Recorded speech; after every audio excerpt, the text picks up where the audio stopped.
보실 성경 말씀은 에베소서 4장 13절에서 5절까지 보시겠습니다.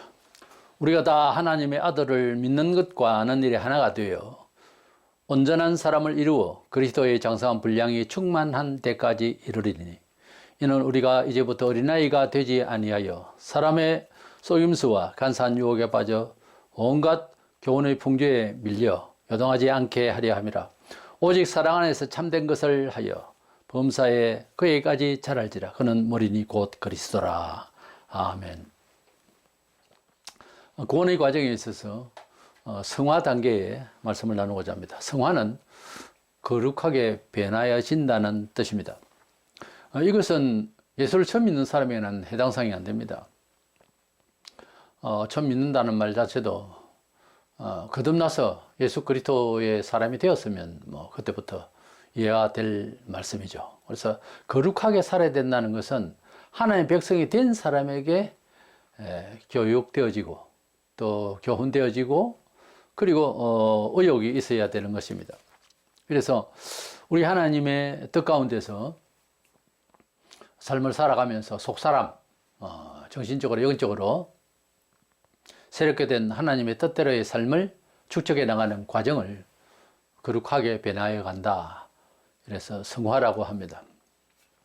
이 성화에 대해서 알고자 합니다. 먼저는 우리 사람이 예수님을 믿어서 구원을 받고 그리고 우리가 하나님의 자녀가 되었다라고 할 때에 인격이 완전히 성화되어서 지금 그 몸, 그 정신으로 천국에 갖다 놓으면 그대로 살 수 있을 것 같아도 그렇지 않습니다. 우리가 예수님을 구주로 믿고 하나님께서 어렵다 칭함을 받는 칭의의 은혜는 다른 모든 종교나 우리 사람들 생각하는 윤리의식과는 비교할 수가 없는 다른 뜻이 있습니다. 그것은 마치 사형수나 큰 죄로 인해서 감옥에 있던 사람이 우리 같은 경우에 8.15 광복절날 특사로 특별 사면을 받아서 추록을 할 수가 있습니다. 그렇다고 해서 그 사람이 죄가 없어지고 다른 사람보다 달리 죄의 경험을 더 깊이 한 사람이 일반 사람하고 섞여 살 때에 정서상 같겠냐고요. 그래서 그냥 특별 사면일 뿐이고 어떤 면에서 하나의 은혜이지 그것은 그 사람이 거기에서 사면을 받을 자격을 가지고서 나온 것도 아니지 않습니까? 이래서 하나님께서 예수님을 믿고 구원을 받게 된 것은 하나님께서 약속하신 내용이에요. 우리가 죄를 빌고 제사를 많이 드려야 되고 충성을 해야 되고 그래서 구원받는 것이 아니라 우리 사람에게는 스스로 구원받을 수 있는 능력이나 지혜가 없기 때문에 하나님께서 한 분밖에 없으신 독생자를 우리를 위해서 희생을 시키시고 구약의 배경에 의해서 사람이 죄를 지으면 양을 잡고 이렇게 짐승의 피를 흘리게 됐는데 그 제사를 이제 계속하니까 그것이 현실화되고 해서 하나님께서 때가 되어서 아들을 보내셔서 한번 죽으심으로써 그분의 십자가의 희생은 우리 죄를 속죄하는 대속의 제물로 삼으셨습니다. 하나님의 일반적인 언약이에요. 그래서 그 공로를 믿으면은 예수님을 자기 생명의 주로 믿으면은 구원을 주고 또 하나님께서 어렵다 칭해 주겠다고 하는 것이 기독교의 특별한 은혜의 언약입니다. 이것이 핵심적 가치인데 다른 타 종교나 보통 사람이 생각하는 것하고는 완전히 다른 차원이죠. 그래서 칭의를 얻었지만 그 이후에도 우리 사람이기 때문에 이 몸을 가지고 있는 부활하기 전에 이 몸으로서는 내부적으로도 죄성이 그대로 있고 아무리 은혜를 받아도 정말 죄를 생각하고 지을 시간도 없을 정도로 막 은혜가 되는 그런 경우도 진짜 있습니다. 그러나 인생을 살아가면서 내 외부로부터 도전되는 이런 죄성이 많이 있기 때문에 특별히 이 사회는 죄가 가득하기 때문에 굉장히 하나님의 선하신 뜻대로 살아간다는 게 어려워요.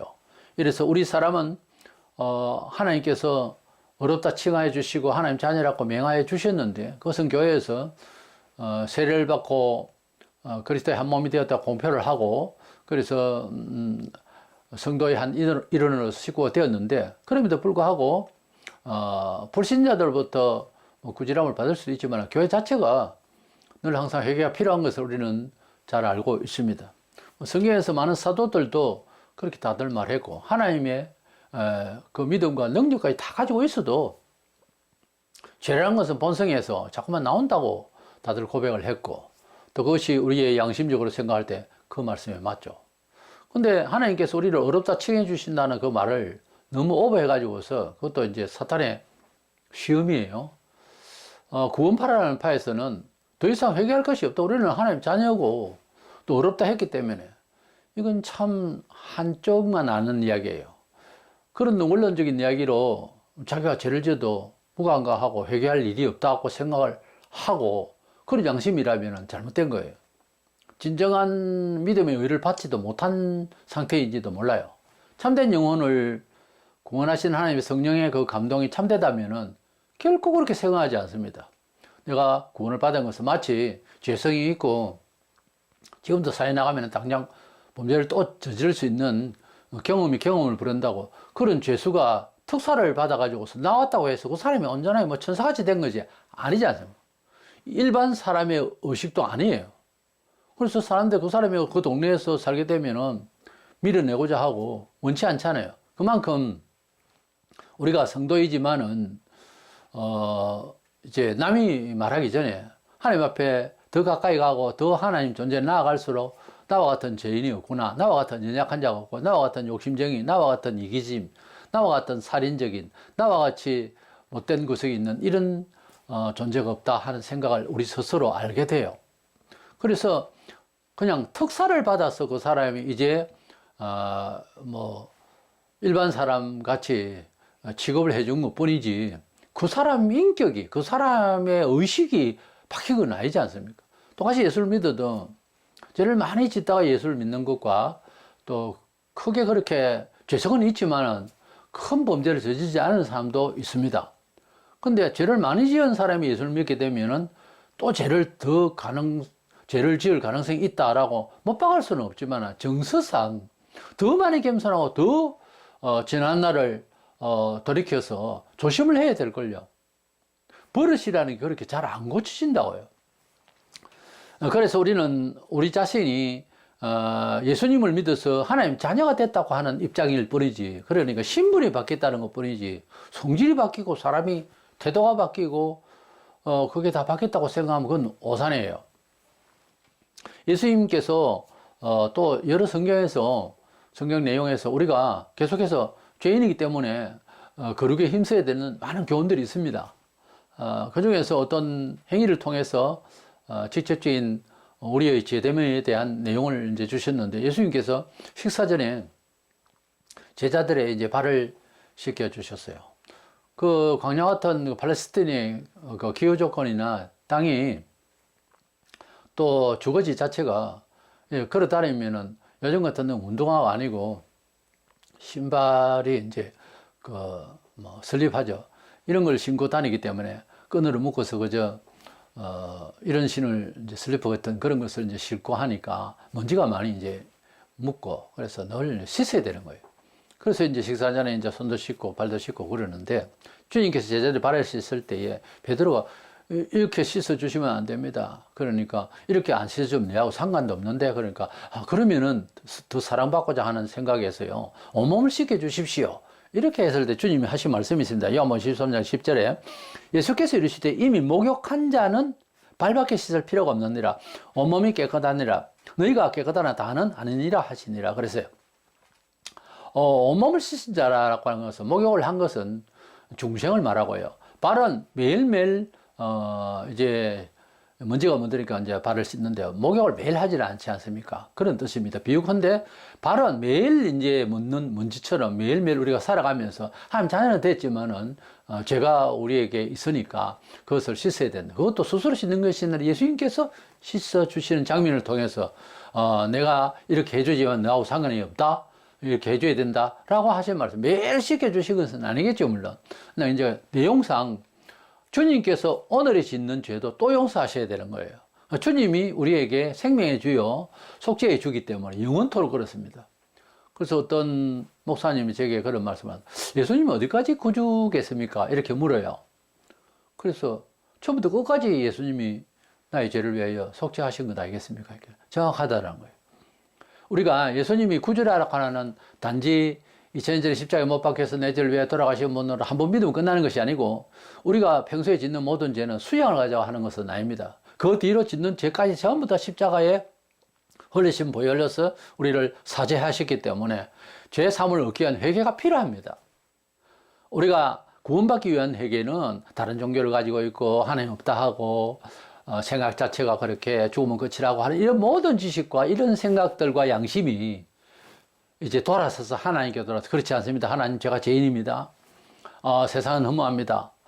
오직 예수님은 구주입니다. 하고 마음을 바꾸고 회개하는 그 마음은 매일 하는 것이 아니고 평생에 한 번입니다. 원래 딱 돌이키는 것은 정확하게 한 번이에요.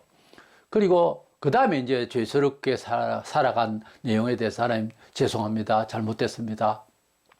사회 윤리와 문제가 있을 때는 형벌도 받아야 되죠. 필요하면. 그래서 그러한 모든 죄에 대해서는 매일 회개가 필요한 거죠. 그래서 발밖에 씻을 필요가 없는데 발을 씻어야 된다 그 말입니다. 그러나 너희가 다 깨끗하나 그러나 다는 아니니라. 이게 무슨 말씀이죠? 다라 해봤자 12제자인데 가룟 유다를 말합니다. 이래서 이런저런 내용 중에서 이 성화가 매일 회개해야 되고 씻음 받아야 되는 거예요. 그것도 그 내용을 이 행동을 통해서 우리가 성화가 필요한 것을 어렵다 직함을 받고 하나님 자녀가 되고 사도가 되고 다 했지만은 성화의 생활은 계속돼야 된다는 것을 이 발을 씻어 주시면서 하신 말씀의 내용이 들어 있는 것입니다. 사도 바울 같은 경우에는 유대의 율법 학자로서 대단한 사람이었지만은 그가 예수님을 만나서 완전 사람이 바뀌어 버렸죠. 복음을 저해하고 믿는 자를 죽이고 막 이런 상황에 있다가 예수님을 만나고 나서 예수의 사도가 됐는데 그가 사도가 될 뿐만 아니라 큰 능력을 가지고 있었어요. 복음에 거의 뭐 올인을 하고 영혼이 완전히 불타 있었습니다. 그럼에도 불구하고 그가 근성이 있잖아요. 율법주의적 근성. 율법주의가 뭐냐 하면은 율법은 사실 사람을 죽이는 겁니다. 잘못에 대한 벌을 가하는 거거든요. 원래 율법이.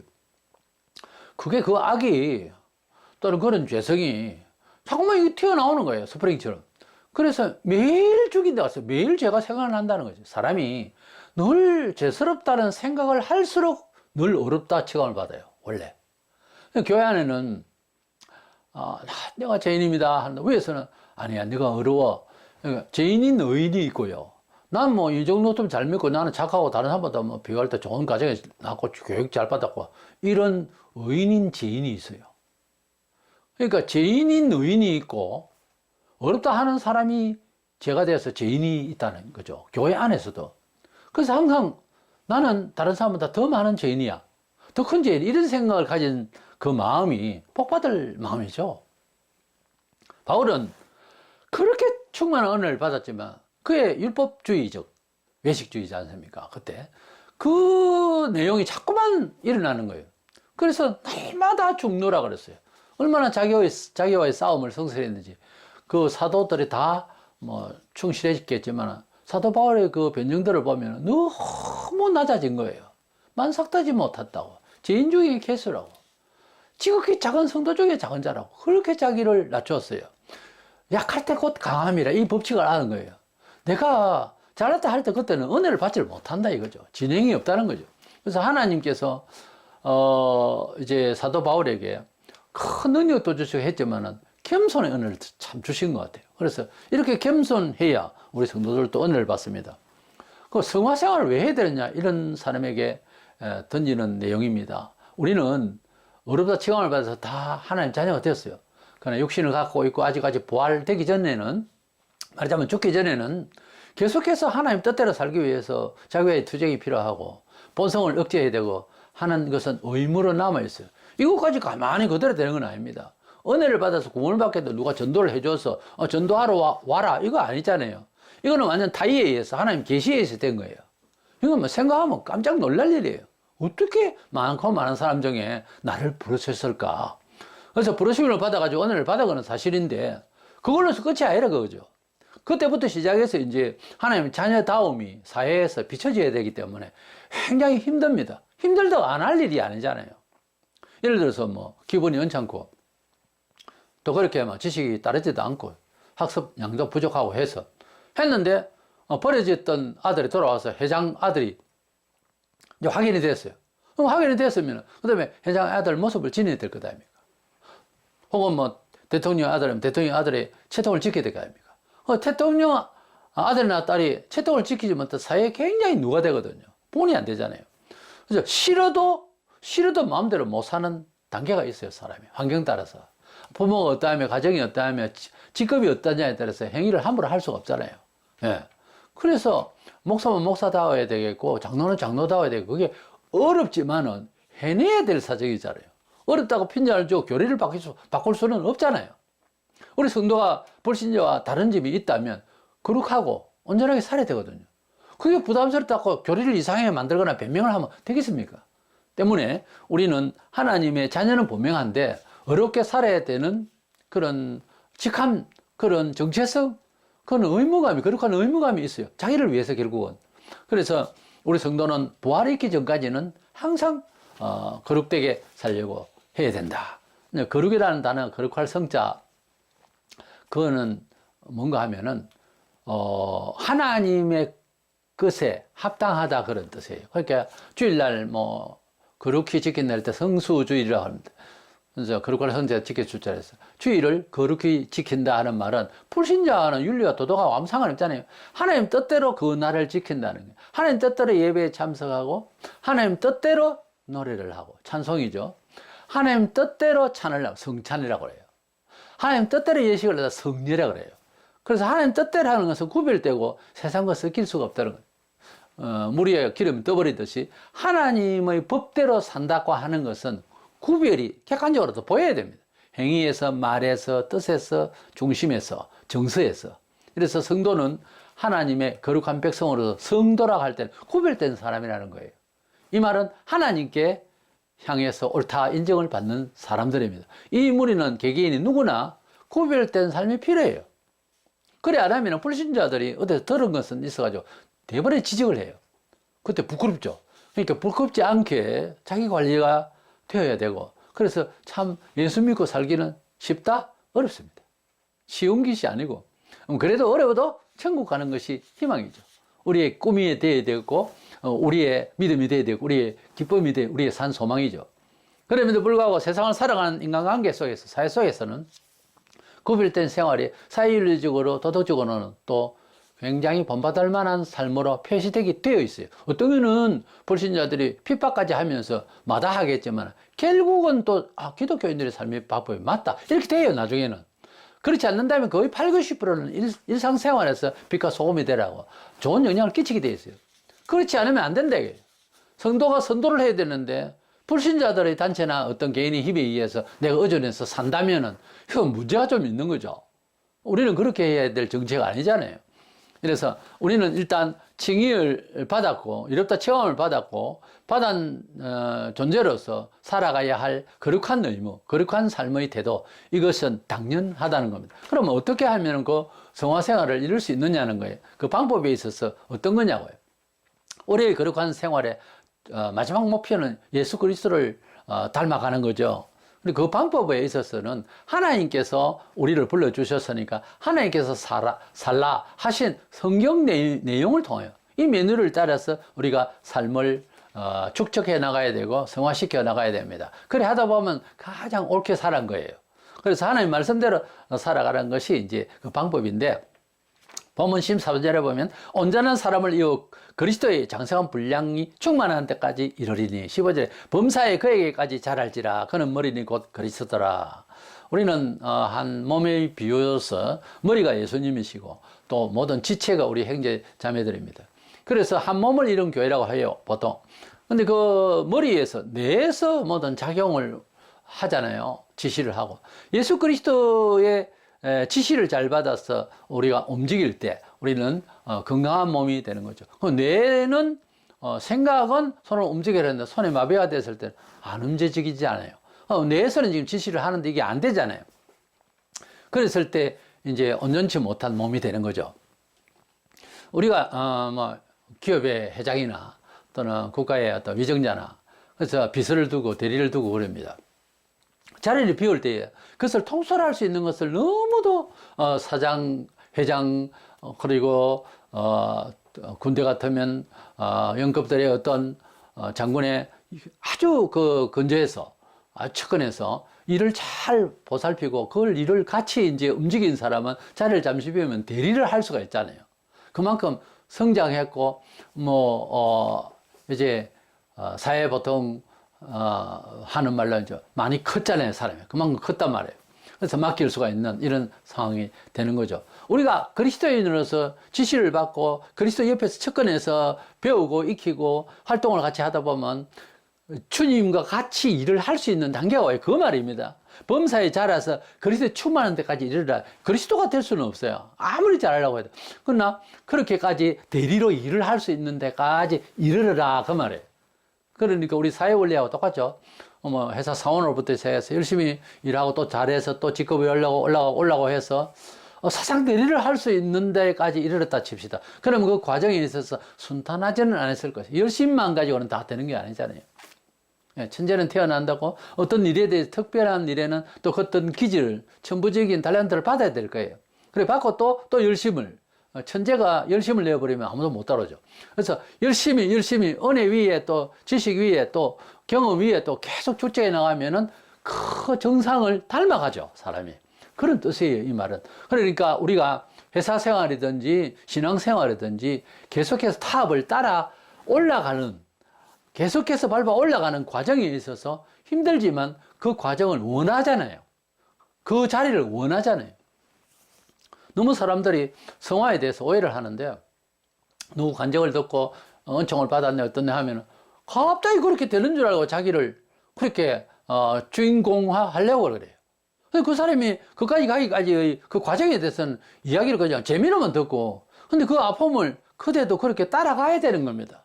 그래야 그 자리에 가는 것이지, 그걸 어떻게 냅듯 동격으로 그냥 갑자기 만수 한 방으로 하려고 그래요. 그거는 넌센스입니다. 그래서 신앙에 있어서도 영감이라는 세계에 있어요. 영적인 급수도 있어요. 그것을 배우려면은 그만큼의 지독한, 혹독한, 정말 뼈가 쑤시는, 녹는 그런 과정이 필요한 거예요. 사람이 막 죽었다가 살아날 정도로, 그러니까 뭐 깜빡 죽을 정도로 그렇게 어려운 환경도 통과돼야 되는 거예요. 그래야 이 일을 수행을 하지. 모든 세상에 만사가 다 그렇잖아요.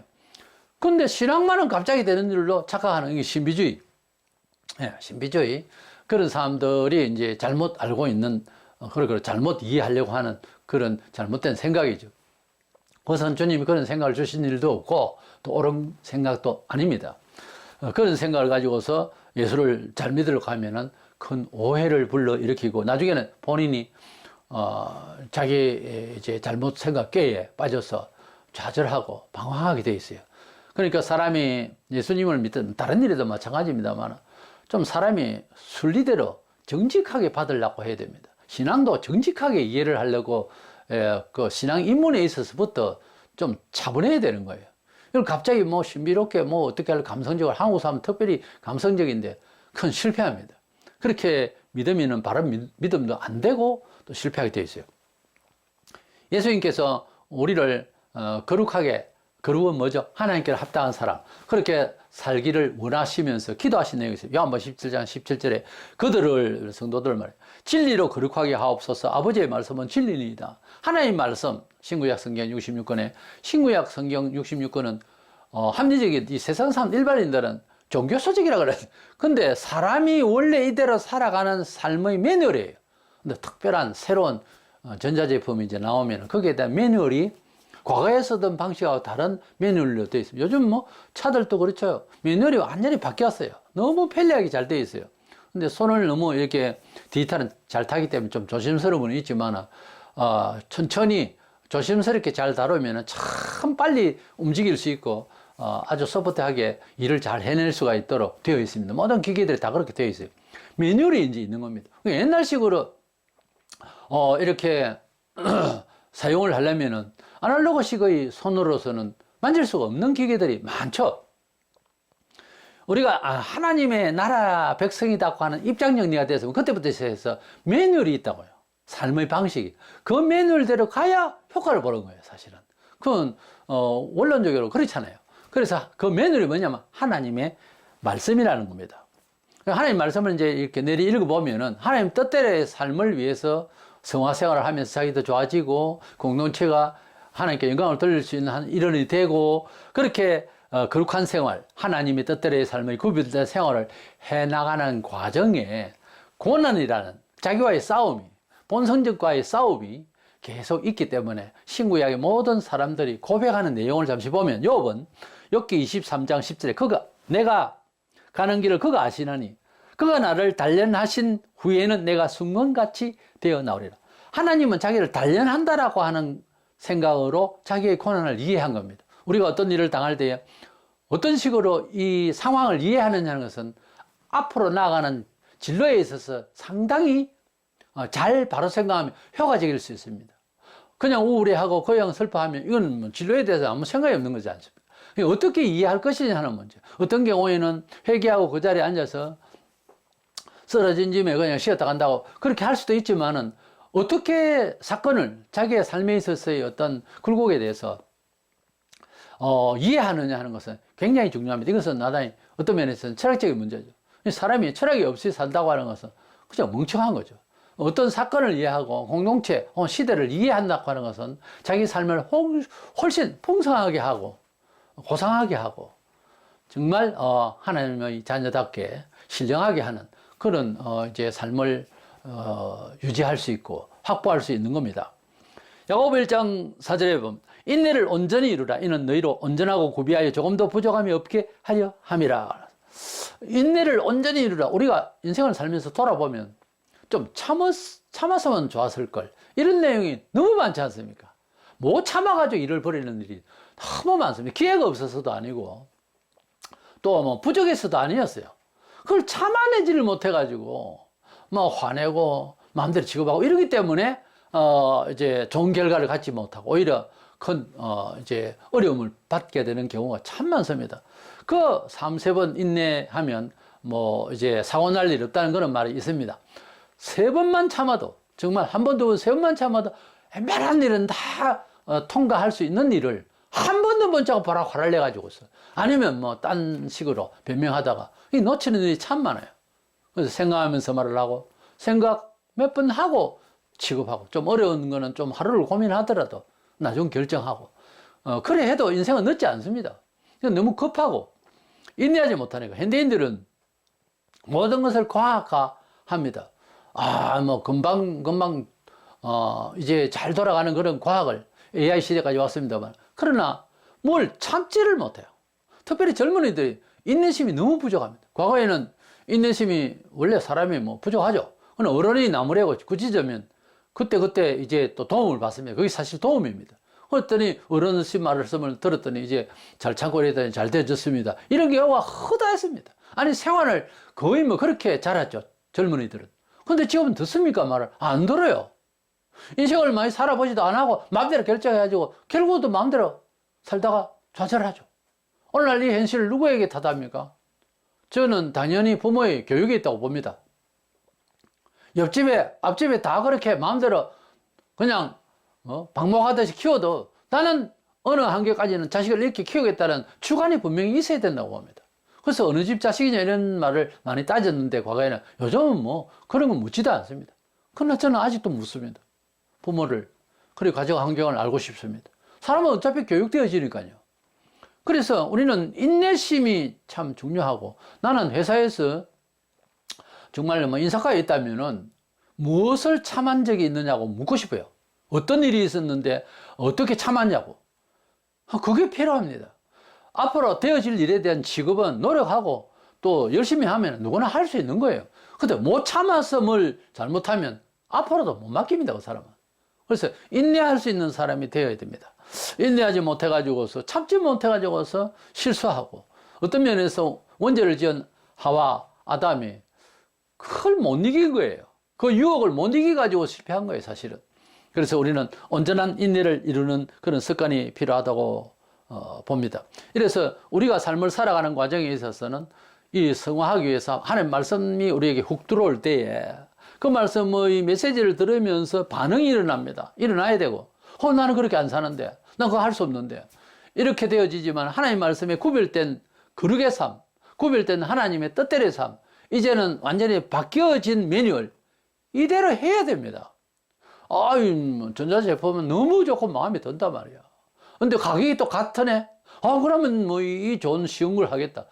그거 욕심만 있고 매뉴얼을 안 읽으면 어떻게 해요? 불나버려요, 잘못하면. 망가진다고. 오히려 더 발전된 기술이 발전된 상품은 매뉴얼대로 안 하면은 아예 못 써요.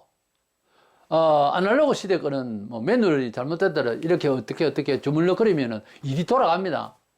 기계가 돌아갈 수가 있고 또 부러져 다른 거는 이제 대체가 좀 되는데 지금은 디지털 시대에는 그렇지 않아요. 잘못 손대고 불타면 못 써요, 아예. 아예 다른 걸 어떻게 고쳐 넣을 수도 없는 거에 있거든요. 하나님 백성이 되면은 하나님의 매뉴얼대로 굉장히 순탄해요. 근데 말씀대로 안 하고 거부하고 바로 그것도 90도 각도로 아예 막 그냥 대적을 해버리면은 망가질 수가 있어요. 예수 안 믿을 때보다 더 못할 수가 있어요. 마귀가 나갔다가 귀신이 나갔다가 그냥 하나님 대적하고 아예 막 그냥 마음대로 살려고 하면 7 귀신을 데리고 다시 들어와요. 더 나빠진다니까요. 이래서 우리가 하나님 백성이 되어서 기왕에 하나님의 백성으로서 레일이 올랐으면 그 레일을 따라서 가야 될 것 아닙니까? 그 매뉴얼이 성경입니다. 이 이야기를 기독교 세계 2000년 동안 계속 이야기를 해도 우리는 늘 습관적으로 세상에 살던 그때로 살면 편하게 빨리 돌아가거든요. 자꾸 그 처세대로 내가 계속 80% 이상의 회전을 해요. 내가 항상 반응이. 그렇기 때문에 날마다 순간마다 기도하고 성경도 많이 읽고요. 계속해서 달리지 않으면 이게 안 된다고요. 누구나 자동은 안 돼요. 정말 자동화되는 거는 본성적으로 돼버려요. 그게 안 되도록 계속 방지를 할 수 있도록 뇌를 기름칠하고 성령의 기름칠을 하고 하나님 말씀대로 교정을 하고 자꾸만 이렇게 하려고 하는 노력이 있을 때에 조금씩 성화되어져서 참 예수상을 가질 수가 있고 삶이 승리가 될 수가 있습니다. 히브리 12장 6절 7절에는 더더구나 이런 말씀이 있습니다. 주께서 그 사랑하신 자를 징계하시고 그가 들으시는 아들마다 채찍질 하심이라 하셨으니 너희가 참으면 징계를 받기 위함이라. 하나님이 아들과 같이 너희를 대우하시는 어찌 아버지가 징계하지 않는 아들이 있으리요.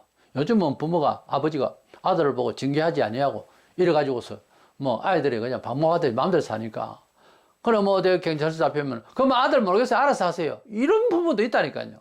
세상에 이리가 되겠습니까? 특별히 미성년자 부모로서는 책임을 져야죠. 가정교육에 책임을 져야 될 것 아닙니까? 부모가 자식을 가르칠 때 사랑만 가지고 가르치면 문제가 있다는 건 다 아시죠? 그게 견책을 해야 되는 거예요. 매를 들으라고 돼 있고 우리는 매를 드는 게 맞다고 보거든요. 나무라지도 아니하고. 성경에 많은 사람들 중에서 자식 교육 잘못했다는 사람이, 그것도 제사장, 엘리 제사장이라고 있어요. 연세는 뭐 거의 100세까지 살면서 그 신놈은 이렇게 장수하면서 자식 교육은 엉망이 돼 있어요. 그 자식이 백성이 가져온 재물을 가지고 하나님께 드리기 전에 그 고기를 건져가고 아주 형편없이 교육이 되어졌어요. 하루아침에 시험을 받은 게 아니고 일상이 그런 거예요. 그러면은 딱 잡아가지고 멱살 잡고 너 죽고 싶냐? 바로 나와야 되는데 아들아 그러면 안 돼. 뭐 이런 정도야. 그러다가 나중에 결국은 실패하고 전쟁에서 자식 죽고 그 소식 듣고 의자에 앉아서 뒤로 나잡아져서 목이 부러 죽었습니다. 이게 부모의 잘못이지 자식이 잘못이냐는 거예요. 물론 자식도 잘 배우면 되겠지만 그 제도적으로 제사장이 잘 가르쳐야 되면 그 과정을 누가 가르칠 거예요? 하나님을 믿는다고 하나님의 교회에 무슨 직분이 있다고 저절되는 게 아닙니다. 교육을 해야 되는 거예요.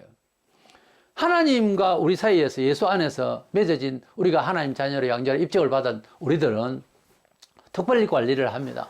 하나님께서 자기 자녀로 삼았으면 그때부터 시작해서 잘못된 본성은 견책을 하게 돼 있죠.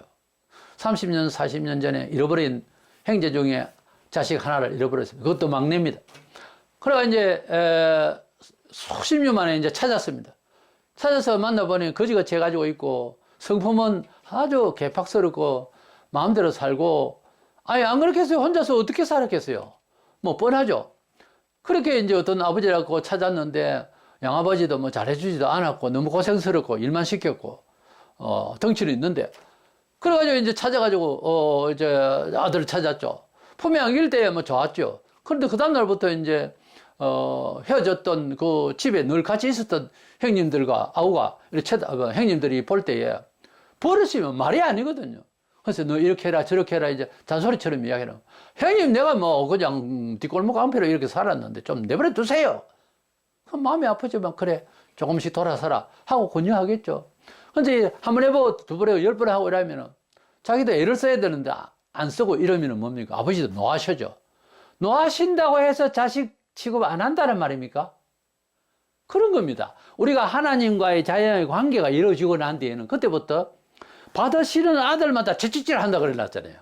이것은 하나님의 사랑의 채찍이요. 하나님의 간섭이라는 겁니다. 채찍 맞을 일이 훨씬 많지, 사람은 누구나. 그래서 예수 믿고 나는데 더 잘 안 된다. 교회 가지 마라. 이건 아니에요. 예수 믿고 난 뒤부터 왜 이렇게 뭐 집안이 품위박산한테 왜 이러냐? 하나님이 정말 자기 아들이라고 날 취급하는가 보다. 좀 이렇게 생각을 해야 됩니다. 아니, 좀이 아니고 그렇게 생각하는 정상이에요. 저 집에는 예수를 잘못 믿는가 봐. 천만에요. 우리 집은 아무 일이 없고 탈이 없다. 무탈한 게 이상한 거예요.